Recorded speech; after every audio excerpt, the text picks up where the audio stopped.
Assalamualaikum warahmatullahi wabarakatuh. Sahabat Ruang Kalam. Kali ini kita akan mendengarkan kisah Kiai Subki yang terkenal dengan Kiai Bambu Runcing. Bambu Runcing Kiai Subki adalah tidak bisa dimungkiri peran bambu runcing bagi bangsa Indonesia dalam menghadapi penjajah. Dan dalam ranah karomah, bambu runcing tidak bisa dilepaskan dengan sosok spiritual Kiai Subki Parakan, Temanggung. Kiai Subki lahir di Parakan pada tahun 1858 dan wafat pada tahun 1959. Dalam usia 101 tahun, beliau dikenal sebagai Kiai Sepuh yang mampu membangkitkan semangat para pejuang melawan penjajah Belanda. Beliau dikenal sebagai sosok Kiai yang berada di balik layar pada masa-masa perjuangan revolusi fisik tersebut. Beliau adalah seorang pahlawan bangsa yang berjuang melalui kemampuan fisik dan spiritualnya, sekalipun secara formal tidak dimasukkan sebagai pahlawan bangsa Indonesia. Diceritakan bahwa banyak para pejuang kemerdekaan yang datang ke Parakan untuk menemui kiai yang sudah sepuh itu, sekedar meminta doa dan berkah dari sang kiai. Di antara mereka misalnya, Panglima Besar Jenderal Sudirman, Kiai Haji Wahid Hasyim, Kiai Haji Zainul Arifin, Kiai Haji Maskur, Mr. Muhammad Rum, Mr. Kasman, Singo-Dimejo, dan Anwar Cokro Aminoto. Di Masjid Parakan, orang-orang terlihat berkumpul sambil membawa bambu runcing. Mereka datang ke Parakan, minta doa kepada Kiai Subki. Diperoleh keterangan bahwa para tamu yang datang ke Parakan untuk menyepuh bambu runcing tidak kurang dari 10.000 orang tiap harinya. Tentu saja, Kiai Subki tidak sendirian, sebab tidak mungkin beliau sendiri yang menangani jumlah tamu yang sangat banyak itu. Namun dibantu oleh para kiai lain yang tergabung dalam Barisan Muslim Temanggung, atau disingkat dengan BMT. Di antara kiai yang membantu Kiai Subki antara lain, yakni Kiai Muhammad Ali, Kiai Haji Abdurrahman, Kiai Sumo Gunardo, Kiai Istahori, dan Kiai Iswardi. Selain itu, Kiai Subki juga didampingi cucu Kiai Ali, yaitu Kiai Mandur dan Kiai Nawawi. Dengan penuh kesabaran, Kiai Subki tak henti-hentinya memanjatkan doa kepada serombongan orang yang datang dari berbagai penjuru kota. Menurut Kiai Haji Saifuddin Zuhri, mantan Menteri Agama, yang bersama Kiai Haji Wahid Hasyim, Kiai Haji Zainul Arifin, pemimpin Laskar Hizbullah, dan Kiai Haji Maskur, pimpinan Laskar Sabilillah, pernah menyaksikan sendiri kota Parakan saat dihadiri para pejuang bambu runcing pada tahun ke-1945. Kiai Subki berusia 90 tahun. Meski demikian, kondisi fisik Kiai Subki masih tegar dan kuat. Setiap hari mulai pagi sampai jauh malam, dia terus melayani tamu yang meminta doa yang berjumlah ribuan itu. Bismillah bi'aunillah, Allahu ya hafidzu, Allahu Akbar, yang artinya, dengan nama Allah, dengan pertolongan Allah, ya Tuhan, wahai Maha Pelindung, Allah, Maha Besar. Dengan doa yang diucapkan secara khusyuk dan penuh ikhlas dari Kiai Subki itu, mereka yang berperang melawan Belanda dengan bambu runcingnya akan penuh percaya diri dan memiliki semangat bertempur yang tinggi.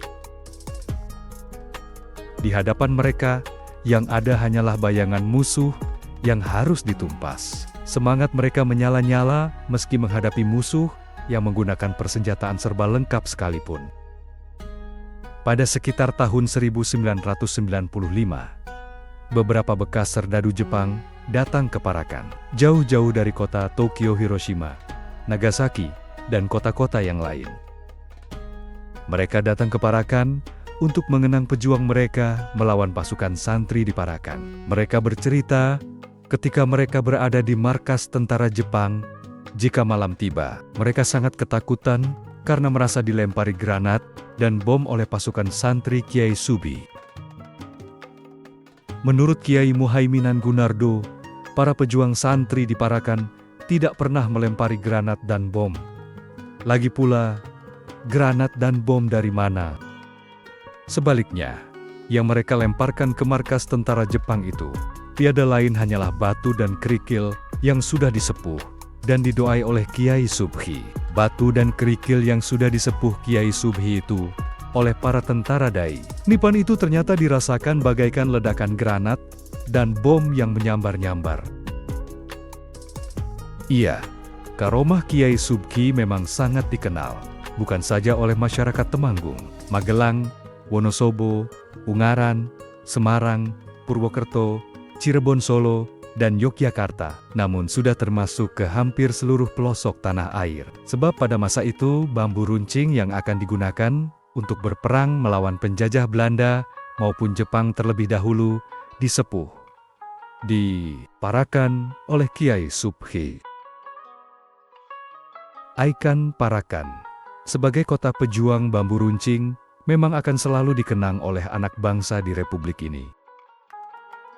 Bangsa Indonesia sudah seharusnya memberi penghargaan kepada para kiai yang telah banyak berjasa kepada negeri ini, tidak terkecuali Kiai Subhi Parakan Temanggung, yang namanya tidak bisa dipisahkan dengan bambu runcing.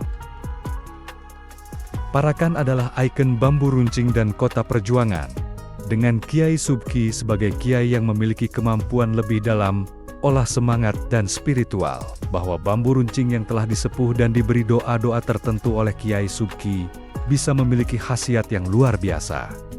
Sepintas memang irasional. Demikian pula, ihwal para pejuang yang dengan senjata bambu runcing yang telah dibawa ke Parakan, memiliki kekuatan tersendiri seakan menjelma menjadi singa yang tidak takut kepada serbuan penjajah. Bukan bambu runcing yang menyebabkan para pejuang tidak gentar kepada lawan, melainkan kekuatan doa yang dipanjatkan Kiai Subhi lah yang memiliki getar aura tersendiri. Demikian pula taburan pasir dan kerikil yang oleh musuh dirasakan sebagai granat dan bom. Jadi, Tuhan telah memberikan karomah kepada Kiai Subhi berupa kekuatan doa. Bukankah Allah berfirman, "Udu'uni astajib lakum." Berdoalah engkau kepadaku, niscaya aku kabulkan doamu. Dan doa Kiai Subhi, itulah yang merupakan karomahnya. Demikian kisah Kiai Subhi yang terkenal dengan Kiai Bambu Runcing, yang dijelaskan dalam buku Karomah Para Kiai yang ditulis oleh Samsul Munir Amin. Semoga kita sebagai generasi bangsa ini mampu mengambil hikmah dan meneruskan perjuangan para kiai untuk selalu menjaga keharmonisan dan kemerdekaan negara kita tercinta. Amin. Ya Rabbal Alamin. Wallahu a'lam bishawab.